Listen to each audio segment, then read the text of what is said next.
Hello बच्चों, welcome in civics class. आज हम लोग देखेंगे डेमोक्रेटिक पॉलिटिक्स क्लास 10th का पहला लेसन पावर शेयरिंग। ये दो शब्दों से बनकर बना है, एक तो पावर और दूसरा शेयरिंग। पावर का अर्थ यहाँ पे पॉलिटिकल पावर से है और शेयरिंग तो आप सब जानते हैं, शेयर करना बचपन से सिखाया गया आपको, शेयर करना। तो पावर का शेयरिंग का अर्थ ये है कि जो पॉलिटिकल पावर है गवर्नमेंट के पास, वो किसी एक इंडिविजुअल के हाथ में ना होकर ये डिस्ट्रीब्यूट हो जाए कई संस्थानों के बीच में, कई ऑर्गेनाइजेशंस के बीच में, जिनको कॉन्स्टिट्यूशन के द्वारा बनाया गया है। ये बच्चों एक बात हमेशा ध्यान में रखिएगा, जब भी हम सिविक्स का कोई भी लेसन पढ़ेंगे तो ये किसके कॉन्टेक्स्ट में पढ़ रहे हैं हम लोग? ये हम लोग पढ़ रहे हैं डेमोक्रेसी, क्योंकि इंडिया में डेमोक्रेसी है और हमारा जैसा कि बुक का नाम भी है डेमोक्रेटिक पॉलिटिक्स। तो सारी चीज़ें यहाँ डेमोक्रेसी से रिलेटेड होंगी और कोई भी चीज़ डेमोक्रेसी से बाहर नहीं होगी। तो आइए शुरू करते हैं, इसके डेफिनेशन को समझते हैं पहले कि पावर शेयरिंग है क्या।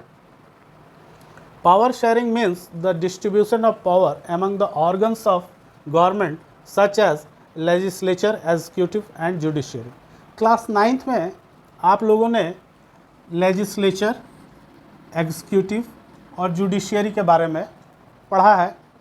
इस पर बहुत विस्तार में हम लोग नहीं जाएंगे, क्योंकि मैं ये मान रहा हूँ कि आपको मालूम है लेजिस्लेचर क्या होता है, एग्जीक्यूटिव क्या होता है और जुडिशियरी क्या होती है। तो बच्चों, पावर शेयरिंग का मतलब होता है कि डिस्ट्रीब्यूशन ऑफ पावर, पावर का distribution among the organs. Organs किसके ऑर्गन्स? Of the government. तो गवर्नमेंट के ऑर्गन्स क्या हैं? Legislature, executive and judiciary. तो इनका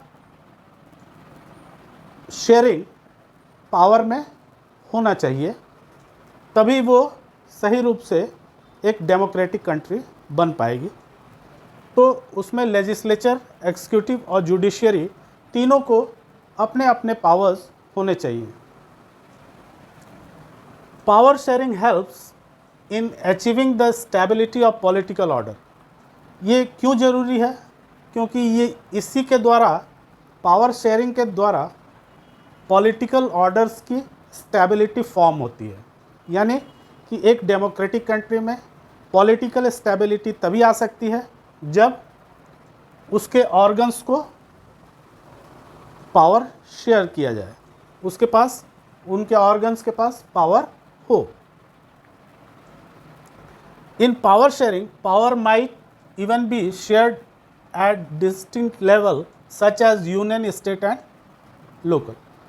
जैसे कि हम लोग इंडिया में भी देखते हैं, India is a democratic country और यहाँ पर भी लेजिस्लेचर है, एग्जीक्यूटिव है और जुडिशियरी है, और इन तीनों को अलग अलग पावर्स मिले हुए हैं थ्रू आवर कॉन्स्टिट्यूशन। और यहाँ गवर्नमेंट जो है 3 टियर में काम करती है, 3 दर्जे में काम करती है।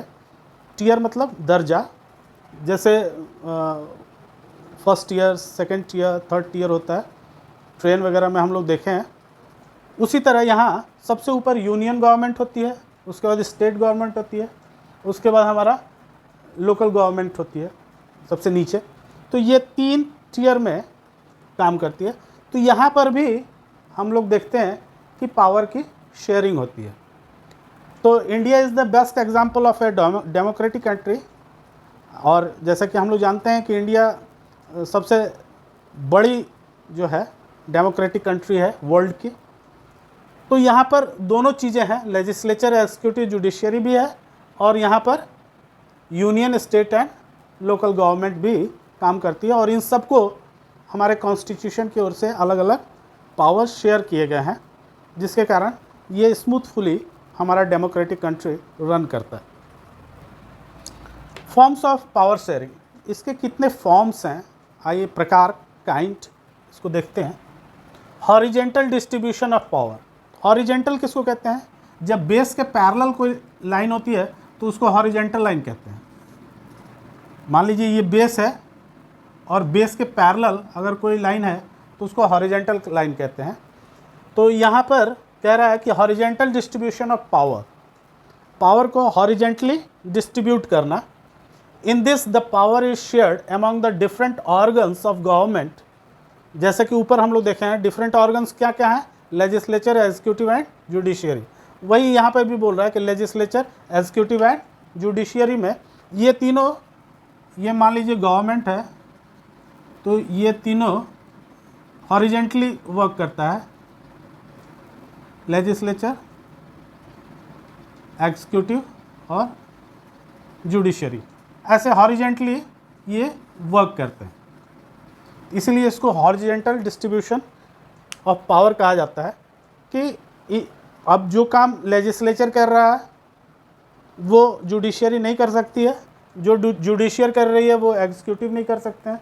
तो इनके पावर्स अलग अलग हमारे कॉन्स्टिट्यूशन में बताए गए हैं और उसको वही फॉलो करके ये अपने पावर का इस्तेमाल यूज़ करते हैं।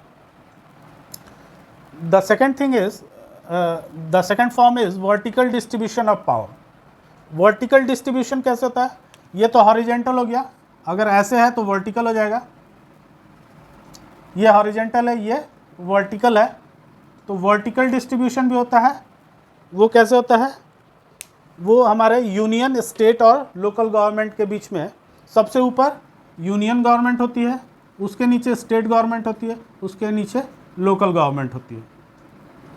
लेकिन ये तीनों लगभग एक दूसरे के वर्क में इंटरफियरेंस नहीं करते हैं, एक दूसरे के काम में कोई व्यवधान उत्पन्न नहीं करते हैं, कोई डिस्टर्बेंस नहीं करते हैं।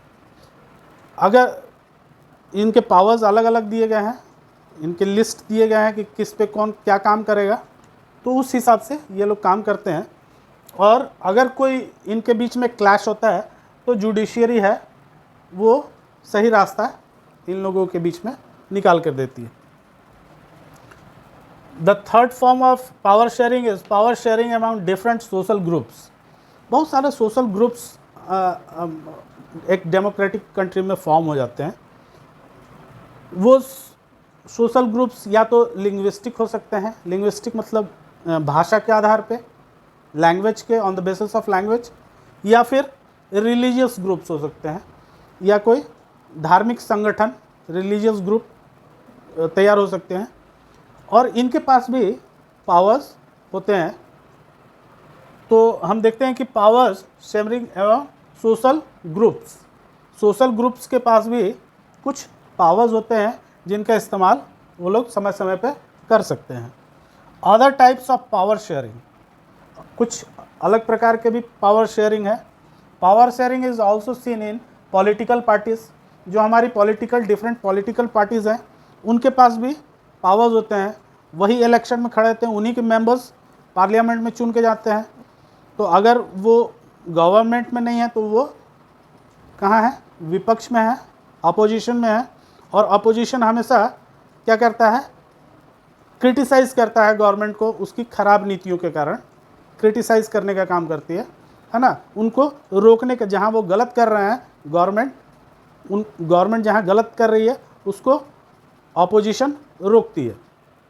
तो इस तरह देखते हैं हम लोग कि पॉलिटिकल पार्टीज़ के पास भी बहुत पावर्स वो भी शेयर करते हैं।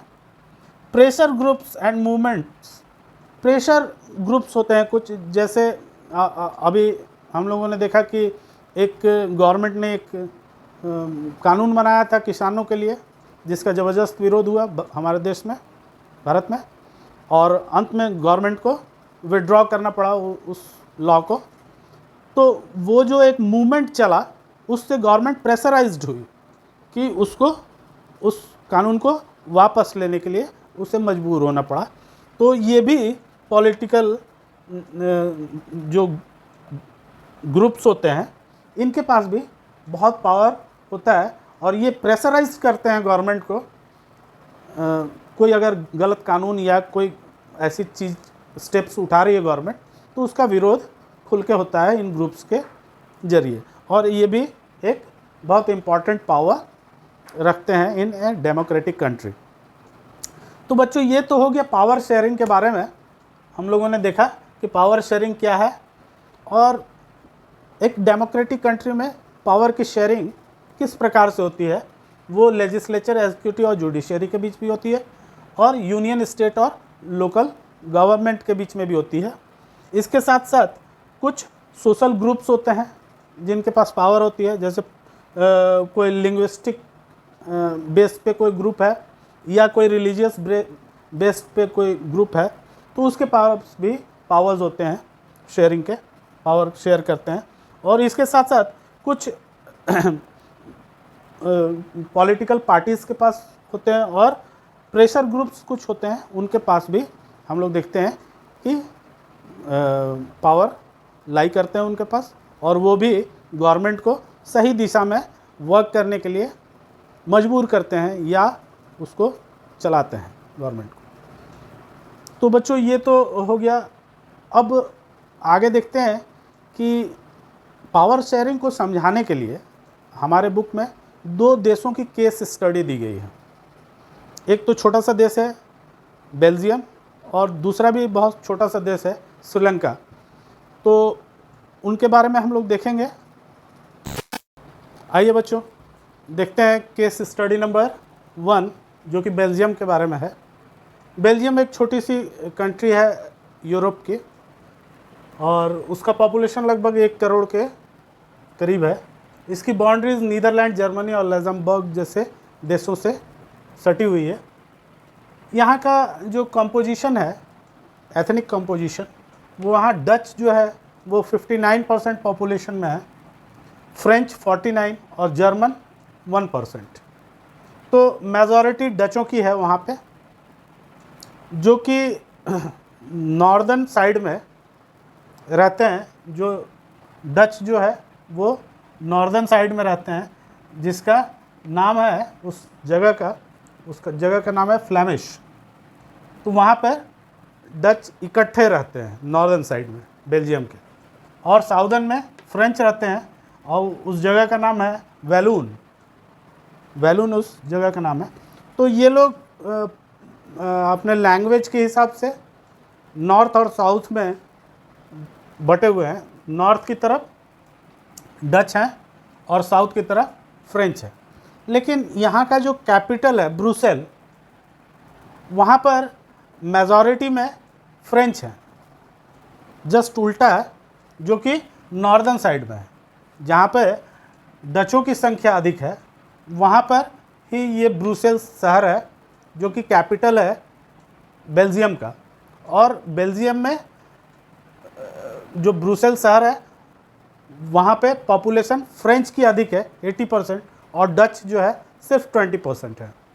तो जहाँ पर चारों तरफ फ्रेंच हैं, डच हैं, चारों तरफ डच हैं, लेकिन बीच में जो ब्रुसेल है, छोटी सी जगह जो राजधानी है वहाँ की, वहाँ पे फ्रेंच जो है 80% है और डच जो है 20% है। तो वहाँ पर लैंग्वेज को लेकर बहुत लोगों में कॉन्फ्लिक्ट देखने को मिलता था।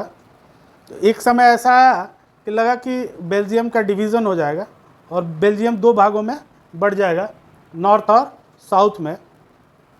नॉर्थ में डच हो जाएंगे और साउथ में फ्रेंच हो जाएंगे। लेकिन वहाँ की गवर्नमेंट बहुत समझदार कहेंगे, वहाँ की गवर्नमेंट बहुत अच्छी थी। उसने 1970 से 1993 के बीच, यानी 23 इयर्स में उसने अपने कॉन्स्टिट्यूशन में लगभग 4 बार अमेंडमेंट किया और ऐसे सुधार ले आए जिससे ये जो डिवीज़न की जो संभावना थी, ऐसा लग रहा था कि बेल्जियम 2 भागों में बढ़ जाएगा, इसको टाला जा सका। और ऐसा नहीं वहाँ पर हुआ कि केवल डचों की बात सुनी गई, वहाँ पर फ्रेंचों की बात भी सुनी गई। तो आइए देखते हैं कि क्या अमेंडमेंट्स किए गए और किस तरह संतुलन बिठाया गया, क्योंकि जहाँ पे पॉपुलेशन सबसे ज़्यादा डचों का था, वहाँ पे बीच में जो एक शहर ब्रुसेल था जो वहाँ के कैपिटल थे, वहाँ पर 80% फ्रेंच थे और डच 20% थे, और ब्रुसेल ही वो केंद्र था जहाँ कॉन्फ्लिक्ट सबसे ज़्यादा देखने को मिलता था। तो आइए हम लोग नज़र डालते हैं कि वो क्या अमेंडमेंट्स थे जिसने इस कॉन्फ्लिक्ट को रिजॉल्व कर दिया। पहला जो बात सामने आई वो numbers of Dutch and French minister should be equal. उन लोगों ने ये डिसाइड किया अमेंडमेंट के थ्रू कि जो भी पार्लियामेंट में आएंगे मिनिस्टर्स चुन करके, उनकी संख्या डच और फ्रेंच में बराबर होगी, इक्वल होगी। ना तो फ्रेंच अधिक होंगे और ना ही डच अधिक होंगे, दोनों की संख्या बराबर होगी। No single community can make decision unilaterally. कोई भी ग्रुप जो है, कोई भी कम्युनिटी जो है, या तो डच या फ्रेंच, कोई भी एक तरफा डिसीजन अकेला नहीं लेगा, उनको आपस में मिलके ही कोई डिसीजन लेने होंगे। थर्ड पॉइंट था कि more power were transfer from central to state government. Central government के पास हम लोग देखते हैं, जैसे इंडिया में भी है, कि सेंट्रल गवर्नमेंट के पास पावर्स ज़्यादा होते हैं, स्टेट गवर्नमेंट्स के पास पावर कम होते हैं। लेकिन वहाँ पर सेंटर के पावर्स को ट्रांसफ़र कर दिया गया स्टेट लेवल पे, ताकि वहाँ पे ही उनकी बात सुन ली जाए, बहुत ऊपर जाने की आवश्यकता न पड़े। Brussels has a separate government in which both community have equal representation. Brussels एक देख रहे थे हम लोगों ने देखा कि ब्रुसेल एक ऐसा जगह था जहाँ पर चारों तरफ डच कम्युनिटी थी और बीच में ब्रुसेल था, और ब्रुसेल में फ्रेंच की संख्या अधिक थी। तो उन्होंने ये डिसाइड किया थ्रू देयर अमेंडमेंट कि Brussels has a separate government. Brussels में एक अलग गवर्नमेंट बना दी जाएगी जो बेल्जियम की गवर्नमेंट से अलग गवर्नमेंट होगी। Brussels has a separate government in which both community have equal representation, जहाँ पर दोनों को इक्वल रिप्रेजेंटेशन का मौका मिलेगा, दोनों के इक्वल मेंबर्स चुन के जाएंगे। There was a third kind of government called community government. वहाँ पर जैसा कि हम लोग फॉर्म में पढ़े थे कि रिलीजन या लिंग्विस्टिक बेस पे भी गवर्नमेंट बन जाती है, तो यहाँ पर इन्होंने क्या किया, यहाँ पर इन्होंने एक कम्युनिटी गवर्नमेंट बनाया जो कि लोकल गवर्नमेंट की तरह था। This government has the power regarding culture, education and language related issue. इसमें इसको 3 पावर्स दे दिए गए।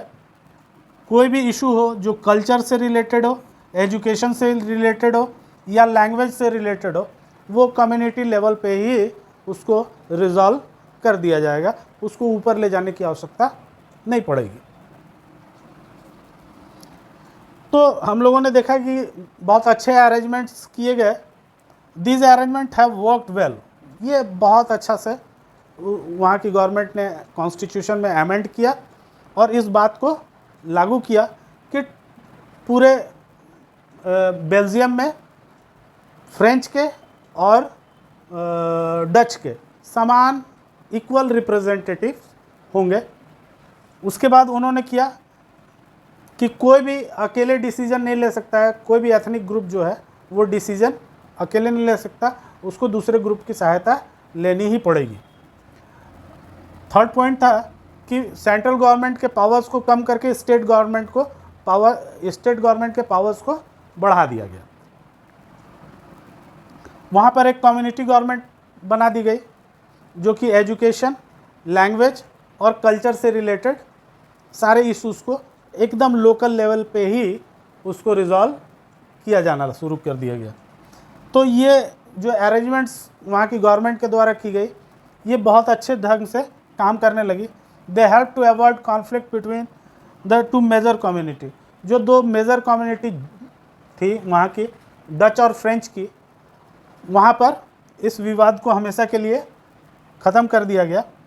और जो एक पॉसिबल डिवीज़न की बात चल रही थी वहाँ कि बेल्जियम को 2 भागों में बांट दिया जाए, 2 कंट्री बना दी जाए, एक फ्रेंच के लिए एक डच के लिए, तो इससे वो कंट्री सुरक्षित हो गई और उनका लिंग्विस्टिक प्रॉब्लम जो था वो भी रिजॉल्व हो गया। तो हम लोगों ने देखा कि जब पावर की शेयरिंग अच्छे ढंग से होती है और जहाँ मेजॉरिटिज़म को बढ़ावा नहीं दिया जाता है, कंट्रोल में रखा जाता है मेजॉरिटिज़म को, माइनॉरिटीज़ को भी इम्पोर्टेंस दिया जाता है, वहाँ डेमोक्रेसी सक्सेसफुली वर्क करती है। तो आइए बच्चों देखते हैं केस स्टडी नंबर 2 जो कि श्रीलंका के बारे में है। तो श्रीलंका केस स्टडी नंबर 2, इसका पॉपुलेशन लगभग 2 करोड़ के करीब है और इसके एथनिक कंपोजिशन सिन्हालाज वहाँ पे 74% पॉपुलेशन पे हैं जो कि बुद्धिज़्म रिलीजन को मानने वाले हैं, और दूसरे हैं तमिल्स जो कि 13% हैं। इन 13% तमिल्स में कुछ मुस्लिम हैं, कुछ हिंदूज़ हैं और बाकी के 7% क्रिश्चियंस हैं। ये एथनिक कंपोजिशन श्रीलंका की थी। श्रीलंका को इंडिपेंडेंस, इंडिया के इंडिपेंडेंस के 1 साल बाद 1948 में उनको इंडिपेंडेंस मिला। उसके बाद सिन्हालास कम्युनिटी जो है वो dominance over government by virtue of their majority, वहाँ पे वो लोग सिन्हालास 74% यानी मेजॉरिटी में थे। मेजॉरिटी माने जो बहुसंख्यक होते हैं, जिनकी संख्या अधिक होती है, तो इनकी संख्या श्रीलंका में अधिक थी, इसलिए इन्होंने अपना डोमिनेंस गवर्नमेंट में बनाया। जैसा कि हम लोग जानते हैं डेमोक्रेसी में जो जिनका पॉपुलेशन अधिक होता है उनका डोमिनेंस रहता ही है। तो Sinhala communities dominance over government by virtue of their majority, वो मेजॉरिटी में थे इसलिए गवर्नमेंट में भी उनका डोमिनेंस बना हुआ था। इन 1957 an act was passed to recognize Sinhalas as the only official language disregarding Tamils। तो 1957 में उन्होंने एक एक्ट पास किया, सिन्हालास यानी वहाँ की जो गवर्नमेंट थी वो सिन्हाला के डोमिनेंस में थी, और उन्होंने एक 1956 में एक एक्ट पास किया। वो एक्ट ये कहता था कि सिन्हालास जो है वहाँ का ऑफिशियल लैंग्वेज होगा और इसी में सारे कार्य किए जाएंगे, और इससे तमिल्स जो हैं वो नाराज़ हो गए या तमिल्स की उपेक्षा की गई, उनको उसमें भागीदार नहीं बनाया गया। The government followed preferential politics that favours Sinhalese. वहाँ की जो गवर्नमेंट थी वो हमेशा सिन्हालास को ही प्रेफरेंस देती थी और ऐसा ही पॉलिटिकल स्ट्रक्चर वहाँ पर देखने को मिल रहा था। Sinhalas were favoured in university and government jobs. Government jobs में सिन्हालास को प्रेफरेंस मिलने लगी और यूनिवर्सिटीज़ में भी सिन्हालास को प्रेफरेंस गवर्नमेंट देने लगी। A new constitution was form to protect the foster Buddhism, और उसके बाद उन्होंने एक नया कॉन्स्टिट्यूशन बनाया, वहाँ की गवर्नमेंट ने एक नया कॉन्स्टिट्यूशन अडॉप्ट किया और उसके कारण बुद्धिज़्म को वहाँ पर विशेष दर्जा बुद्धिज़्म को मिल गया। तो हम देखते हैं कि श्रीलंका का इंडिपेंडेंस 48 में मिला और मेजॉरिटी में होने के चलते सिन्हालास जो हैं वो गवर्नमेंट में डोमिनेंस करते थे। 1956 में उन्होंने सिन्हालास को एक ऑफिशियल लैंग्वेज के तौर पे कंट्री में अडॉप्ट कर लिया, और the government followed preference policies that favour Sinhalese, और गवर्नमेंट भी सिन्हालास को विशेष रूप से मदद करती थी, फेवर करती थी सिन्हालास की। उनको जॉब, गवर्नमेंट जॉब में और यूनिवर्सिटीज़ में ज़्यादा उनका फेवर होता था और उन्होंने एक कॉन्स्टिट्यूशन नया बना लिया जो ये कहता था कि बुद्धिज़्म ही सबसे अच्छा रिलीजन है और उसी को महत्व दिया जाएगा। These steps of government increase the feeling of alienation among the Sri Lankans Tamil, और ये एक हीन भावना पैदा करने लगी वहाँ के तमिल्स में जो श्रीलंका में रहते थे। Sri Lankan Tamils launch party and struggle for the recognisation of Tamil as a official language. अब उन्होंने स्ट्रगल करना शुरू किया अगेंस्ट द गवर्नमेंट, और उनकी लड़ाई इस बात की थी कि तमिल्स को भी ऑफिशियल लैंग्वेज में शामिल किया जाए for regional authority and equality. वो लोग रीजनल अथॉरिटी और इक्वालिटी और जो अपॉर्चुनिटीज़ गवर्नमेंट जॉब में और यूनिवर्सिटीज़ में मिल रही थी उसके विरोध में भी उन्होंने स्ट्रगल अपना शुरू किया। लेकिन ये सब करने से कोई फ़ायदा उनको नहीं मिला क्योंकि इन सारी चीज़ों को वहाँ की गवर्नमेंट ने डिनाई कर दिया, मानने से इनकार कर दिया। बोला कि ये सब बेकार की चीज़ें हैं, जो कॉन्स्टिट्यूशन में अमेंडमेंट हो चुका है उसी को यहाँ पे माना जाएगा। In 1980 several political organisation were form by Tamils. Tamils ने 1980 में बहुत सारे ऑर्गेनाइजेशन फॉर्म किए demanding the independent Tamil Eelam, और उन्होंने एक अलग स्टेट का, एक अलग कंट्री का, एक अलग स्टेट का मांग किया जिसका नाम उन्होंने रखा Tamil Eelam in north and eastern part of Sri Lanka. ये जहाँ पर वो उनका पॉपुलेशन अधिक था नॉर्दर्न साइड में और ईस्टर्न पार्ट में, वहाँ पे उन्होंने ये मांग की कि हमको एक अलग स्टेट तमिल्स को दिया जाए। लेकिन गवर्नमेंट इस बात को मानने के लिए तैयार नहीं थी। कारण वही था कि सिन्हालास जो थे वो मेजॉरिटी में थे और उनकी ही बात गवर्नमेंट सुनती थी, यानी कि वहाँ की गवर्नमेंट जो थी वो मेजॉरिटिज़म को सपोर्ट करती थी। मेजॉरिटिज़म का मतलब होता है बहुसंख्यकवाद, यानी कि जो संख्या में अधिक हैं उनकी बात को ऊपर रखा जाएगा। It soon turn into civil war, और जल्दी ही उनका जो एजिटेशंस था वो एक सिविल वॉर में चेंज हो गया। As a result thousands of people of both side were killed, और इसके चलते तमिल्स और सिंहालास दोनों बहुत बड़ी संख्या में मारे गए। एक सिविल वॉर की स्थिति वहाँ पे पैदा हो गई। This civil war end in 2009, और इसका अंत 2009 में हुआ। तो बच्चों, इस केस स्टडी से हम लोग ये देखते हैं कि जब माइनॉरिटीज़ की उपेक्षा होती है एक डेमोक्रेटिक कंट्री में, जब गवर्नमेंट माइनॉरिटीज़ का साथ नहीं देती है और उनकी बातों को नहीं सुनती है, तो वहाँ एक सिविल वॉर की स्थिति पैदा हो जाती है, जो कि इस श्रीलंका के केस स्टडी में हम लोगों को देखने को मिला। और जैसा कि हम लोगों ने पहले केस स्टडी में देखा है कि बेल्जियम में ऐसा नहीं हुआ था, वहाँ पर डच को भी और फ्रेंच को भी, दोनों को मिला करके गवर्नमेंट वहाँ की चली और वो एक सक्सेसफुल कंट्री के तौर पे देखने को मिला। तो बच्चों, ये तो था पावर शेयरिंग। आपको अगर अच्छा लगा वीडियो तो शेयर कीजिए अपने दोस्तों के साथ और लाइक कीजिए। Thank you.